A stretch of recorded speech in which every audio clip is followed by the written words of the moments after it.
अस्सलाम वालेकुम। इस वीडियो में हम बात करेंगे एस्पिरिन की। अब एस्पिरिन जो है इसका हमें पता होना चाहिए कि it is a white crystalline powder with an acidic taste. और ये यूजुअली कॉमन क्या कहते हैं घर में भी होता है, क्योंकि घर में जो एस्पिरिन है वो क्या कहते हैं पेन को ट्रीट करने के लिए, बॉडी एक्स को ट्रीट करने के लिए और फीवर को ट्रीट करने के लिए ज़्यादातर दी जाती है।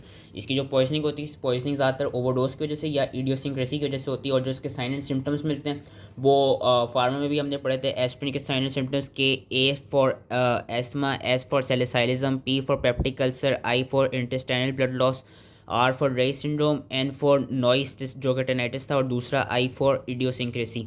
यही साइन एंड सिम्टम्स उन्होंने थोड़े और ज़रा कुछ एक्स्ट्रा बताए हुए हैं कि इसमें गिडीनेस मिलती है। पॉइजनिंग मैंने बता दिया ओवरडोज से इडियोसिंक्रेसी की वजह से होती है। ईयर्स में बजिंग मिलेगी जो कि टेनाइटिस है। फेस और आईलिड्स का एडिमा मिलेगा। स्किन रैशेस मिलेंगे क्योंकि एस्पिरिन में पता है प्लेटलेट्स की इनहिबिशन कर देता है, जिसकी वजह से हाइपोथ्रोम्बिनीमिया हो जाता है कि जो क्लॉटिंग फैक्टर्स होते हैं वो कम हो जाते हैं। और उसके अलावा साइनोसिस मिलेगा, डिस्निया मिलेगा, फ्लश्ड स्किन और फीवर भी मिलेगा। मोस्ट इंपॉर्टेंटली स्टमक में वो जो उसकी म्यूकस मेम्ब्रेन है उसको इरिटेट करेगा, जिसकी वजह से पेप्टिक अल्सर्स होते हैं। हीमेटोमेसिस करा सकता है, मेलिना कॉज करा सकता है, जिसकी बेसिकली इंटेस्टाइनल ब्लड लॉस की तरफ था। फेटल हेमरेजेस मिल सकते हैं ड्यू टू हाइपोप्रोटोथ्रोम्बिनीमिया। अच्छा, जो एस्पिरिन है, एस्पिरिन का याद रखना है कि एस्पिरिन यूजली क्योंकि इसका एसिडिक टेस्ट होता है और एस्पिरिन जो है वो एसिडोसिस कराता है। लेकिन एस्पिरिन क्या कर सकती है, एस्पिरिन कभी कभी जो हमारा रेस्पिरेटरी सेंटर है उसको स्टिमुलेट करके हाइपर वेंटिलेशन करा सकती है, जिसकी वजह से रेस्पिरेटरी एल्कोलोसिस हो सकता है। वरना यूजली जो एस्पिरिन होती है वो एसिडोसिस ही कराती है। और उसके अलावा जो सेलिसाइलिज्म के सिम्टम्स हैं वो हमें मिलेंगे कि like salicylate gags, restlessness, hallucinations, convulsions.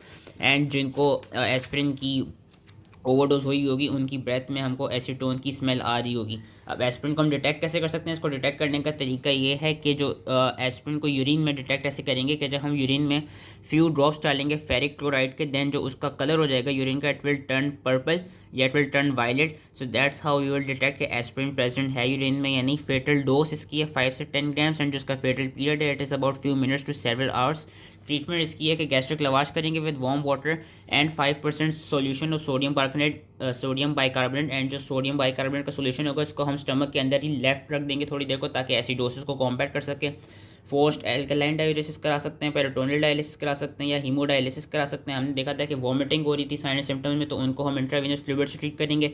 And जो स्किन रैशेस मिल रहे थे एंड जो पोटेशियल हेमरेजेस मिल रहे थे उनको हम विटामिन के से या ब्लड और प्लेटलेट का होल ब्लड या प्लेटलेट के ट्रांसफ्यूजन से उसको ट्रीट कर सकते हैं। पोस्टमार्टम अपीयरेंसेस हमें क्या मिलेंगी? रैशेस मिलेंगे एक तो स्किन में, जो एस्पिरिन के पार्टिकल्स होंगे वो हमें स्टमक के अंदर मिलेंगे। Gastric mucosa would be congested and eroded, potential haemorrhages will be seen over the body and pulmonary oedema मिलेगा। मेडिको लीगल एस्पेक्ट्स इसके एक ही हैं कि एक्सीडेंटल, क्योंकि वो इडियोसिंक्रेसी या ओवरडोसेज की वजह से ये एक्सीडेंटल पॉइजनिंग हो जाती है। एंड रेस सिंड्रोम का इसमें अलग से बताया हुआ है कि वो चिल्ड्रन जो कि बिलो 15 ईयर्स हैं जिनको क्या कहते हैं वेरिसेला का या इन्फ्लुएंजा वायरस का इन्फेक्शन हुआ हो, उनमें हमने एस्पिरिन नहीं दी होगी, क्योंकि अगर हम उनमें एस्पिरिन देंगे तो उसमें एक रेस सिंड्रोम डिजीज़ कॉज हो जाएगी, विच इज़ क्या कहते हैं generalised by acute hepatic failure and encephalopathy. इसके जो साइन एंड सिम्टम्स हैं वो अगर ना याद हो तो कोई इतनी बड़ी बात नहीं। So that was it. I hope ये इसकी समझ में आ गया एंड थैंक यू।